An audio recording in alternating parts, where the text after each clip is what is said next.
آپ کے سامنے الحمدللہ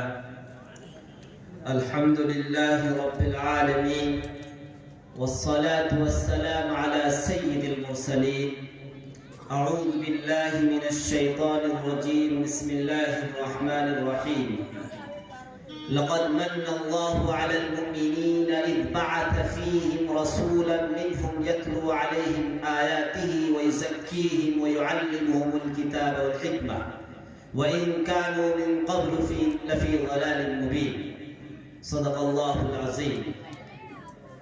محترم سامعین کرام، جو آیت کریمہ میں نے پڑھی ہے، یہ آیت چوتھے پارے کی آیت ہے. اس آیت کے اندر اللہ نے سب سے بڑی نعمت کا تذکرہ کیا ہے. اللہ نے اتنی بڑی زمین بنائی، اتنا بڑا آسمان بنایا. اللہ نے ہم انسانوں کو ہزاروں نعمتیں دی، لیکن ان نعمتوں کو دینے کے بعد کہیں پر بھی صاف لفظوں میں یہ نہیں فرمایا کہ میں نے تم پر احسان کیا. اللہ نے نعمتیں دی تو فرمایا کہ غور کرو. اللہ نے اونٹ کو بنایا تو فرمایا کہ دیکھو اونٹ کو. اللہ نے پہاڑوں کو زمین پر بسایا تو کہا دیکھو پہاڑ کی جانب. لیکن ایک ایسی چیز کہ جس کو اللہ نے جب ہمیں عطا فرمایا تو فرمایا کہ میں نے تم پر احسان کیا. ہم دوستوں میں جو قریبی ہوتے ہیں اور کوئی اہم چیز ہمارے پاس ہوتی ہے، کوئی بھی چیز جو ہم عام طور پر کسی کو نہیں دیتے ہیں، لیکن جب کسی اپنے خاص آدمی کو وہ چیز دیتے ہیں تو ساتھ میں یہ بھی کہہ دیتے ہیں کہ یاد رکھنا اس سے پہلے میں نے یہ چیز کسی کو نہیں دی، بس تمہیں ہی دے رہا. تو اللہ نے ایک ایسی نعمت کہ اللہ نے پوری دنیا بنا دی، لیکن یہ نہیں فرمایا کہ میں نے تم پر احسان کیا. لیکن ایک چیز کہ جہاں پر اللہ نے فرمایا کہ احسان فرمایا، جانتے ہیں وہ نعمت کیا ہے؟ قرآن کریم کا ترجمہ ہے لقد من اللہ علی المؤمنین، کہ اللہ نے مومنین پر، مسلمانوں پر احسان فرمایا. اذ بعث فیہم رسولا، کہ اللہ نے انہی میں سے ایک رسول بنا کر بھیجا. وہ بڑی نعمت کہ جسے اللہ نے ہم تمام کو نوازا ہے وہ ہے محمد الرسول اللہ صلی اللہ علیہ وسلم کی ذات گرامی. اس سے بڑی نعمت ہمارے اور آپ کے لیے کوئی چیز نہیں ہو سکتی. سوال یہ ہے کہ اللہ نے اتنی بڑی نعمت فرمایا ہے تو کیسے، یہ سمجھنا ضروری ہے. آج میں اسی چیز کو میں احساس دلانا چاہتا ہوں کہ آج سے 1450 سال پہلے ہم تمام کے پیارے نبی پاک صلی اللہ علیہ وسلم اس دنیا سے گئے ہیں. ایسی محبت ہم سے اور آپ سے کی ہے دنیا والوں میں سے کسی نے نہیں کی. آپ کی ایک حدیث بتاؤں، مشکات شریف کی حدیث ہے. اللہ کے رسول نے فرمایا طوبی لمن رآنی وآمن بی، کہ خوشخبری ہو، بشارت ہو اس شخص کے لیے جس نے مجھے دیکھا اور مجھے دیکھ کر مجھ پر ایمان لے آیا. اللہ نے ان کو بشارت دی. لیکن آگے جو اللہ کے رسول نے فرمایا وہ آپ کے لیے اور ہمارے لیے. اللہ کے رسول نے فرمایا طوبی 7 مرات، کہ اس شخص کو میں 7 مرتبہ مبارکباد دیتا ہوں جس نے مجھے نہیں دیکھا، جس نے میرا چہرہ نہیں دیکھا، لیکن پھر بھی وہ مجھ پر ایمان لے کر آئے. میں ان کو 7 مرتبہ مبارکباد دیتا ہوں. اللہ کے رسول صلی اللہ علیہ وسلم ہمارے اور آپ سے اتنی زیادہ محبت کرتے تھے. ایک روایت میں ہے رسول اللہ صلی اللہ علیہ وسلم فرماتے ہیں، میں بہت مختصر میں ساری باتیں رکھنے کی کوشش کروں گا. اللہ کے رسول فرماتے ہیں کہ دنیا کے اندر جتنے بھی نبی آئے ہیں، ہر نبی کو ایک ایسی دعا دی گئی ہے کہ اگر وہ دعا مانگے تو وہ یقینی طور پر قبول ہوگی. ہر نبی کو دی گئی، حضرت موسیٰ علیہ السلام کو دی گئی، حضرت عیسیٰ کو دی گئی، حضرت نوح کو دی گئی، حضرت ابراہیم کو دی گئی، تمام نبیوں کو دی گئی. ایک ایسی دعا کہ جو بھی اس دعا کے ذریعے سے مانگی جائے گی وہ چیز ملے گی ہی ملے گی. چنانچہ اللہ کے رسول فرماتے ہیں کہ مجھے بھی ایک دعا دی گئی لیکن میں نے اس دعا کو دنیا میں نہیں مانگی. غور سے سنیں، اللہ کا رسول فرماتے مجھے وہ دعا دی گئی، مجھے وہ آفر دیا گیا کہ یہ دعا ہے، اس دعا کے ذریعے سے جو مانگیے وہ ملے گی. اللہ کے رسول فرماتے ہیں کہ میں نے اس دعا کو مانگا ہی نہیں بلکہ رکھ لیا، ذخیرے کے طور پر جمع کر لیا. اللہ کے رسول فرماتے ہیں کہ میں نے اس دعا کو آخرت میں مانگنے کے لیے ذخیرہ کر لیا، جمع کر لیا. اللہ کا رسول یہ بھی فرماتے ہیں کہ اس دعا کو میں کب استعمال کروں گا. اللہ کا رسول فرماتے ہیں کہ جب اللہ کے سامنے ساری امت کھڑی ہوگی تو اس وقت میں اس دعا کو مانگوں گا، اور اس دعا میں جو الفاظ استعمال کروں گا وہ یہ: یا اللہ، وہ دعا جو میں نے دنیا میں محفوظ کر لی تھی، آپ نے مجھے گفٹ دیا تھا، وہ دعا میں آج مانگتا ہوں، وہ یہ ہے کہ اللہ اس دعا کے ذریعے سے میری امت کو معاف کر دیجیے. میرے محترم، دعا دنیا میں دی گئی تھی اور دعا بھی ایسی کہ مانگے تو قبول ہو جائے، لیکن اللہ کے رسول نے استعمال نہیں کی. وہ دعا نہیں مانگی بلکہ اس دعا کو آخرت کے لیے، ہمارے اور آپ کے لیے دعا کو محفوظ کر لیا اور کہا کہ میں اپنی اس امت کے لیے دعا کروں گا، اپنی امت کی سفارش کروں گا اس دعا کے ذریعے سے. کتنی محبت! دنیا کے اندر ایسی محبت کرنے والے ملیں گے ہی نہیں جو اتنی زیادہ محبت کرنے والا ہو.